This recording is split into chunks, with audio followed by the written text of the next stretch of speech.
আজকের এই কর্মী সম্মেলনের সম্মানিত সভাপতি, সম্মানিত জেলা আমির, সাবেক নির্বাচিত উপজেলা চেয়ারম্যান জনাব আব্দুল করিম সরকার, ইসলামীর কেন্দ্রীয় নির্বাহী পরিষদের অন্যতম সদস্য, সহকারী সেক্রেটারি জেনারেল জনাব মৌলানা আব্দুল হালিম, মঞ্চে বসা কেন্দ্রীয়, আঞ্চলিক এবং স্থানীয় নেতৃবৃন্দ, বিভিন্ন ধর্মীয়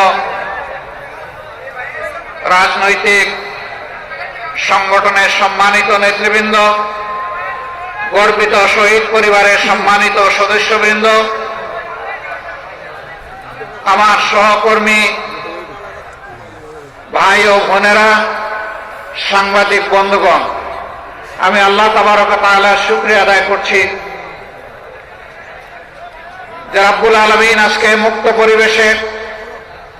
আপনাদের সামনে দাঁড়িয়ে দুটি কথা বলার তৌফিক দান করেছেন। আলহামদুলিল্লাহ রাব্বিল আলামিন। আজ থেকে 1 বছর আগে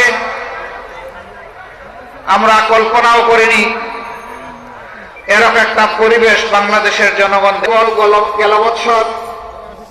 মহান প্রভুর ডাকে তার মেহমান হিসাবে খানায় কাবার চত্বরে লাব্বাইক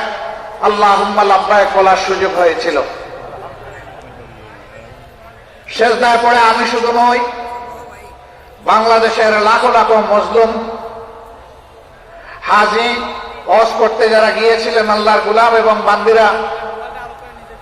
তারা